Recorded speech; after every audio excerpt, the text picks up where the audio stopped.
This is the story of Mary Bateman Clark. She was a 20-year-old slave who was brought to Vincennes, Indiana in 1815.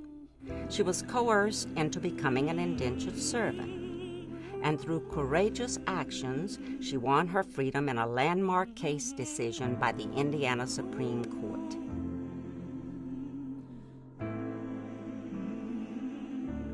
It's also a story of a more than 30-year quest made by her great-great-great-granddaughters, Eunice Trotter and Ethel McCain, to uncover and tell Mary's remarkable history.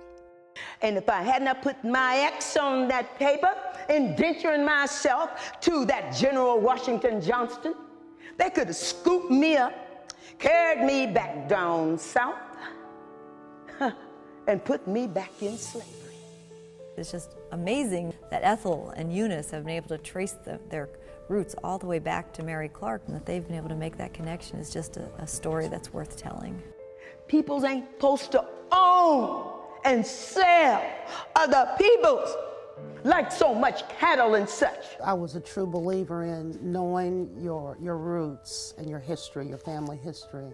And it was just such a really exciting journey because it was like a big, huge puzzle, the biggest one you'd ever seen.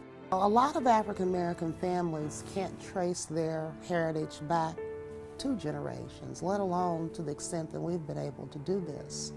Not only was all of this history a part of our lives, but that we had the power to bring that history to life today.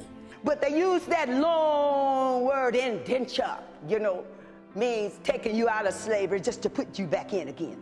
I want them to take away this legacy she left and the hope that they will create their own legacy. It's about pride and dignity. One reason I wasn't going to be no slave. No slave, no kind of way whatsoever. They're prepared to say something that they know is not going to be universally accepted, something which would have been resisted by some people, but they do it anyway. The Mary Clark story is one chapter in the much larger story of slavery and freedom. And in my understanding of American history, that big story of slavery and freedom is at the very center of the history of all of us. She was a fighter for liberty and is to be honored for that, because not only did she win her own freedom, but she also was the means for assuring freedom for all the others. Coming forth to care.